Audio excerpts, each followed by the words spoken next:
Welcome to Mitchell Levy Presents, where I dive into the essential elements of clarity and credibility. Hosted by global credibility expert Mitchell Levy, today's episode offers invaluable insights to make you think and act more credibly. Join us as we explore living your values, boosting your credibility, and leading purposefully. Hi, Mitchell Levy, global credibility expert, and welcome. I'm so glad you're here. We're at one of the favorite times of my day where I get to talk to someone in the marketplace, a leader who is doing something amazing and also has a good heart and is living their values. Scott Silverman, so glad to have you here. It's really, really nice to be here. I'm excited about our time together today. Awesome. So who are you? Well, it's a great question. I wish it was an easy answer, but I think the easy answer is I'm a guy that wakes up every day and tries to help people with their loved ones get access to the highest level of care and support with my area of specialty, which is substance use disorders and underlying untreated traumas. And I'm a dad, I'm a husband, and I'm an individual in long-term recovery who loves and is passionate about what I do every minute of the day. Thank you for throwing in the dad, the husband thing. And Is it a thing, by the way? The dad and husband thing? I like the way you frame it. I don't know. It just came out that way. So thanks for pointing that out.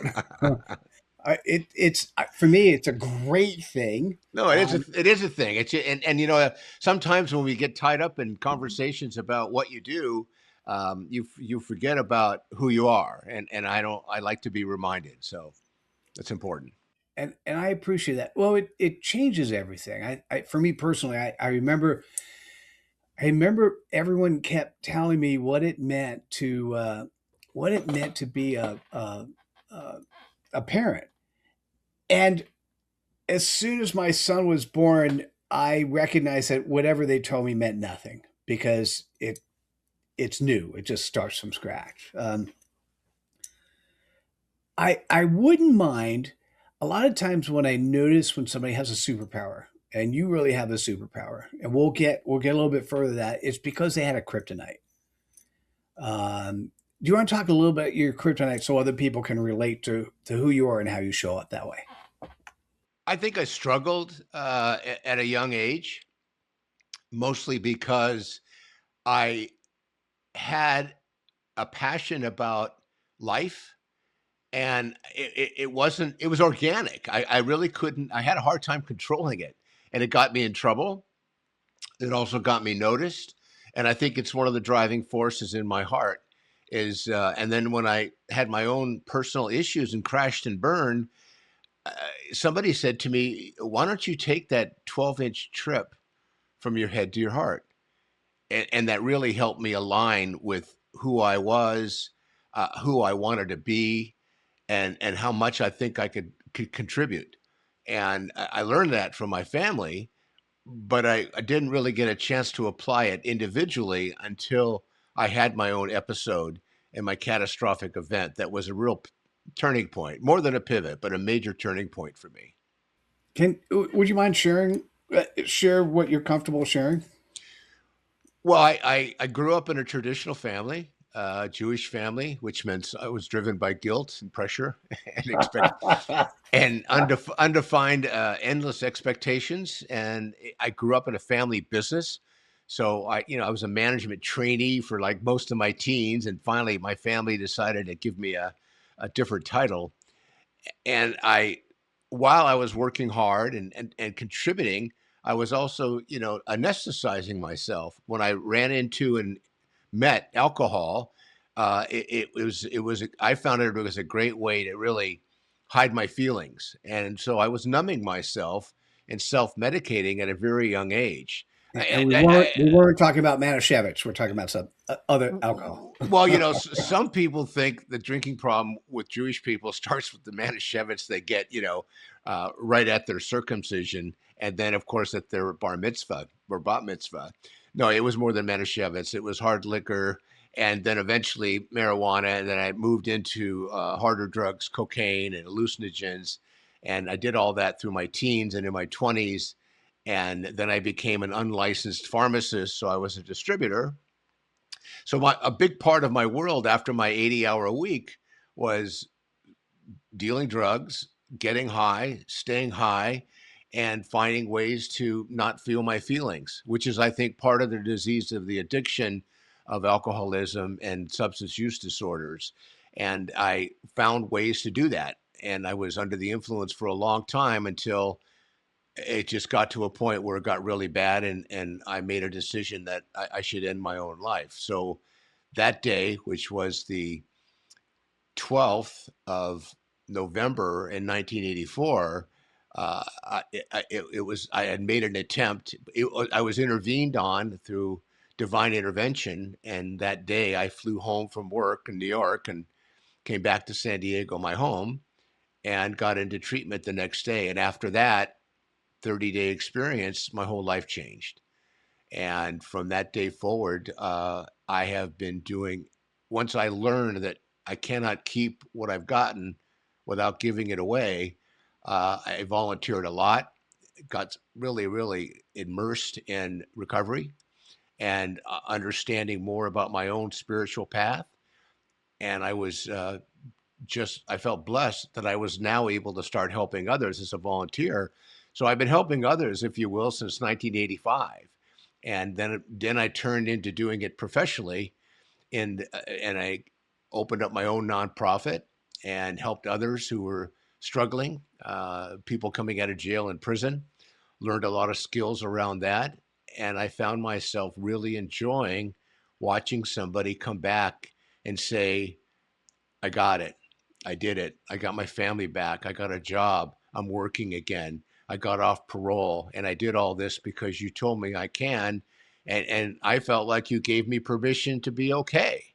And that became a very rewarding offset of what I was doing. And then I grew it into and got involved with the treatment world because I got frustrated with going to funerals. And I thought I could do a better job by helping others, by creating a platform for them to get the kind of help that I received. And it was very rewarding. And I continue to do that every day. That's amazing. Thank you for sharing. A couple things. What was that defined intervention? What caused you to then uh, go in the 30-day treatment, and then what happened there that was the gifts that you were given? The best way to tell it is my last week of drinking and using, I was in New York on a business trip with 14 other people. At that time, my title was vice president of the organization, and I was responsible for guiding that group. I mean, they went and did the buying of the merchandise, and I was coordinating with them. But I was in a week of absenteeism. I wasn't present. I was actually drinking day and night, and at night I would black out, and strange things happened. And that Thursday night of that week, I literally had passed out on the street, like the traditional story of a, you know, alcoholic, in the gutter, in my three-piece suit with my London fog jacket. And I was picked up by local law enforcement. And because I worked in malls all the time, I had a badge that said corporate security that was gold and silver. And when law enforcement picked me up, and I learned all this after the fact, there was a big convention in New York City with people in law enforcement. And because I had a gold and silver badge, it was perceived that I was a high ranking officer. So they delivered me back to my hotel, and my hotel put me on a luggage rack, and they wheeled me back to my room. And I woke up, and my ring was on my opposite hand. My traveler's checks were gone. My ID was gone, and I had no idea what happened. So I woke up at 4 in the morning, and I called downstairs, and I said, I hate to say this, but I have no idea how I got here. Oh, and they said, Mr. Silverman, we've been waiting for your phone call. Get yourself together, please, and we'll come get your luggage and we'll explain to you what we know. So I went downstairs and security was there waiting for me. And they explained that law enforcement had brought me in. They put me in my bed, the hotel staff, and they had my traveler's checks and my airline ticket, and my ID. And they said, we want to wish you the best of luck. And we want to invite you to never come back to this hotel. So I went that morning to meet my team. We had an office meeting at one of our vendors, and I had smelled of alcohol. I was on my last shirt, and I hadn't seen them in a couple days. So they all were concerned about me, and they were happy to see me. And I said, "Look, before we get started, I want to go take a minute in this, in the vendor's office." And I did. And I sat down and I thought about how I was going to explain this to everybody. And there was no easy way. And, it was on the 44th floor of an office building. The window was open. It was hot at that day. They had those muggy days in the city. And I decided that, there's no way I'm going to explain my way out of this. I knew I'd lost a week. I'd been in a fight. I don't know how that happened. I was picked up by law enforcement. And I think most of my team knew I had a problem. And I decided that I was going to end my life. I actually went to the windowsill. I was sitting there. I couldn't even catch my breath. I was so exhausted from the week. And I was pushing myself slowly out the window. And the first thought that came to me, my mom told me once that, because I used to say, well, maybe I should just end my life. And she said, son, suicide is very selfish. So please don't do anything like that. And while that thought's happening, the guy walks in his office that I was in, and he said, "What are you doing? You're going to fall out the window." I said, "I'm just getting some air." And then he left. He goes, "Well, we're ready for you when you are." And I said, "Look, I'll be right there." And I came off the windowsill. I got on the phone. I called my wife, and I said, "I'm done. I'm finished here.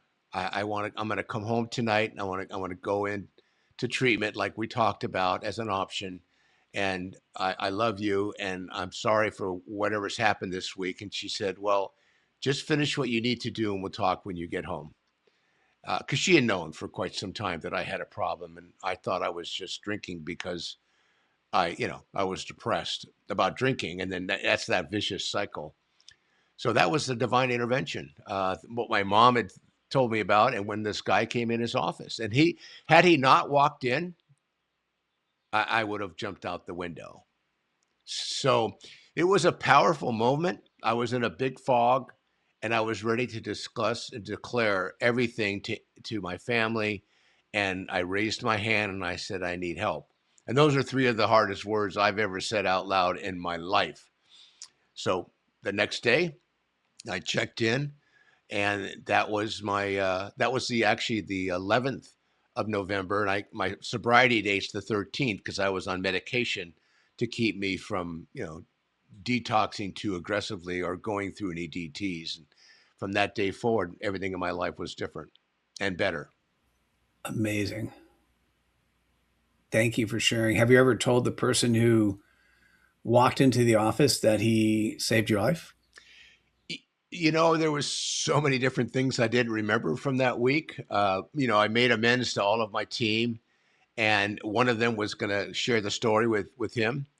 And it was an opportunity for me to make amends. When I was literally, I wrote this in my book, so I say it publicly. But one of the things that happens in recovery is you make amends. You let people know in your life that you're sorry. My journey was sorry for what happened. And when I was on the plane, I had stolen some money off the cocktail cart.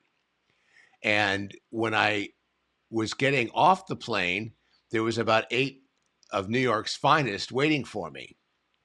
And they were going to arrest me for stealing the money, but they couldn't prove it. So it was an interesting journey getting off the plane. And I said, "Look, I really have to go to the bathroom." I drank the whole flight. I got drunk before I got on the plane. And they let me go to the bathroom. And then we sat down and we had a conversation. They said, "There's $50 missing from the cocktail cart, and we need you to, show it." And I showed them my cash, and I said, I don't have a $50 bill because I actually hid it in my shoe. I only had 20s and traveler's checks. So I was able to kind of wrangle my way out of that. So I didn't get arrested at that point. But that was the start of the week from hell. So, and then I made my amends. And then in my process of recovery, I actually went to the American Airlines counter at our local airport, and I came up with $50 and I gave it to the person across the counter. I said, look, I'm here on my journey of recovery. I'm making amends. I'd stolen some money from the airline. Here's the $50 and I want to give it back to you. And she said, I can't take this. I go, I'm leaving it on the counter. Do what you need to do with it, because I need to do this for my journey. And I remember doing that like it was yesterday, and it was so freeing for me to start the amend process. I never really was somebody who did weird stuff like that, but that was pretty extreme.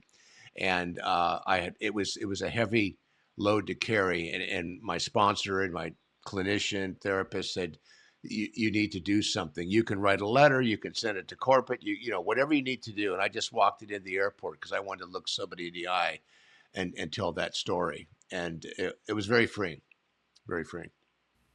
I hear a lot that there's absolutely a difficulty because when you say this to somebody, they don't believe it, they don't recognize it. So clearly your wife had already talked to you about it in the past.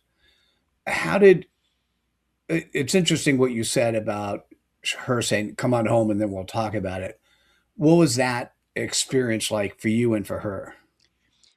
Well, we had been married just 2 years, but lucky me, she and I knew each other since she was 12 years old. We're 4.5 years apart. So we had a lot of history together. She was my younger sister's best friend. And my in-laws actually had asked me, you know, when I asked their permission to marry their daughter, they said, we've heard a lot of unusual things about your history. I wasn't a criminal, didn't get arrested, and didn't have those bumps with the law, but I was a party animal, but I was a happy drunk, meaning I never hurt her, I never abused her, other than my behavior that became difficult for her to manage. And so she understood about the disease concept through my psychiatrist at the time, who actually turned out to become an addiction specialist to the NFL. He was very well respected in his field. He's retired now, and he knows my whole story.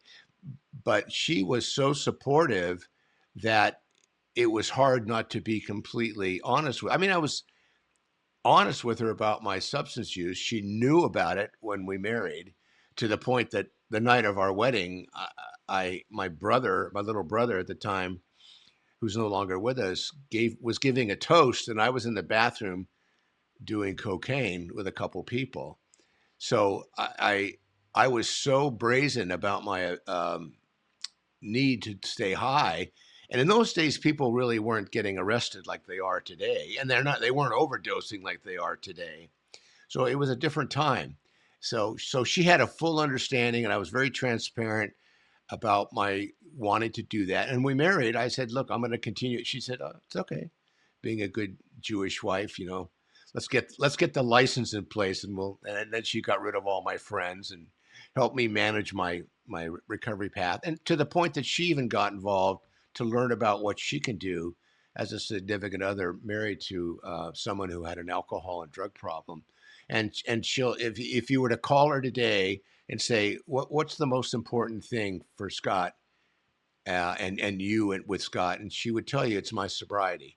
So she's always stood by me in that way. And my kids luckily never saw me drunk, because they all came in our relationship after I got sober. But they also know, and they came to meetings with me, and they understand the disease of addiction, and they respect my commitment to my own recovery. I still go to 7 meetings a day virtually, because I believe it's important, and it's also, I think, contributed to my spiritual growth, and also given me the strength to be of service to others. Wow, that is amazing. And so you've now taken that and have spent 4 decades serving others who have the same kryptonite that you carry with you, but now you are able to put aside. Yeah, now it's encapsulated in a small little keychain so I can manage that kryptonite. But I also know that the science shows that if I were to start drinking today, my body and mind would go back to 42 years ago when I quit. So I know enough about the disease, and I use my lived experience now to help steer, if you will, and steward the type of things that we do with our clients today. I mean, there is science behind what we do. We follow the DSM criteria for treatment, but the team I work with understands, and half my team are in recovery, that lived experience, when you're talking to somebody who has a disease of denial, is so powerful. It's so effective, along with the social model of different groups of recovery. So by using my lived experience and by stewarding a group of people who are passionate about helping others, I think we've built a model that really is very successful. Even though the relapse rate's high, our desire, I mean, I can't tell you how many times over the years people have run out of money and couldn't pay for services, that we kept them in the seats because it was important. And now they're able to give back in a different way because someone said to them, look, it's okay not to be okay. And it's going to be okay. And we want to be part of that journey with you as long as you're willing to at least meet us halfway. Dude, I so love that. It's if you have the intent and commitment to do the right thing, people do pay for services, and if they can't, you still do the right thing. That shows your authenticity, your integrity. That's impressive. So you're in Southern California, and you have a what? Tell me a little bit more about how you've helped others, and what's the continued path going forward.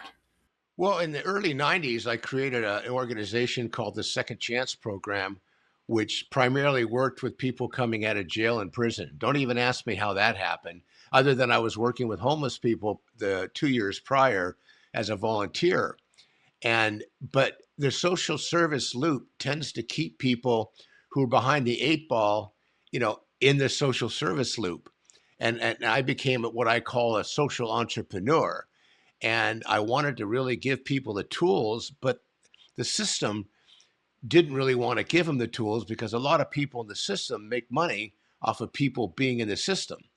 And I got to the point that I wanted to help people, but I needed to scale it up because, working with one person at a time is powerful, but putting them in a classroom help create that social model with lived experience and using the mental health support to help with the underlying issues would actually become a recidivism reduction tool, and also decreased the recidivism rate, which I thought was pretty powerful. And when I went to my colleagues and I said, I want to work with you on helping your clients get jobs and get on paths to sustainability through employment and family reunification. And they basically rejected me and said, if you get our clients jobs, what will we do? And I, Oh, oh, and I said, wait, what? oh, that makes me yeah. Well, when you look at homelessness right now and what's going on and why it continues to grow, a lot of it's because they're state, city, county, federally funded, and they don't. Their job isn't to do anything except to deal with the triage. And the problem with triaging people, it's like, I compare the disease of addiction to diabetes. You can't just go get a shot for diabetes. You have to practice new life skills. You have to monitor your insulin level. When it comes to treatment and substance abuse, it's such a big stigma.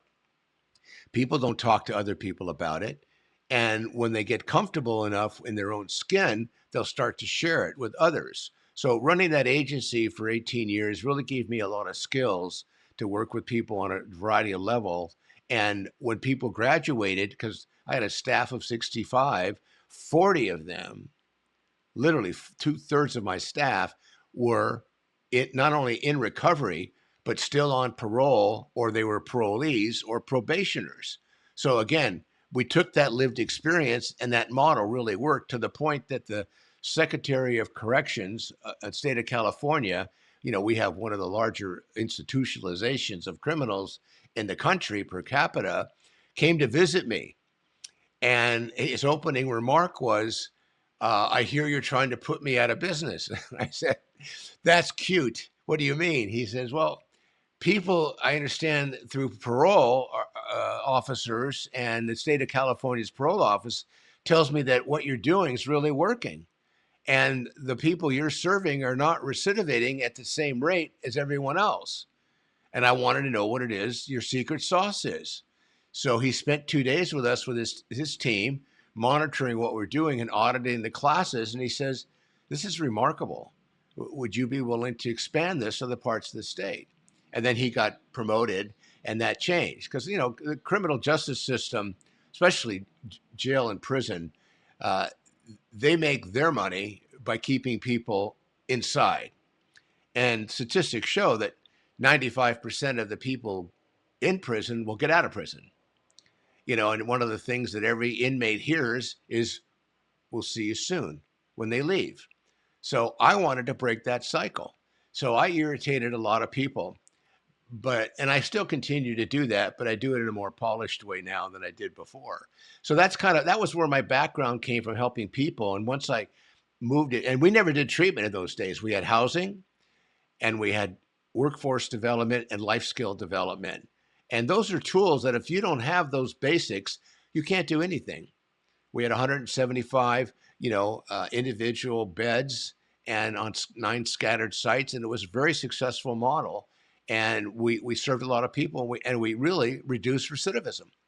And I got one of the largest grants ever for working with veterans with criminal history, because the veteran system doesn't allow veterans with criminal history to participate, which is interestingly ironic because a lot of veterans suffer, from untreated trauma and PTS and other things. And now we work with veterans. That's our primary customer. So I've got that background.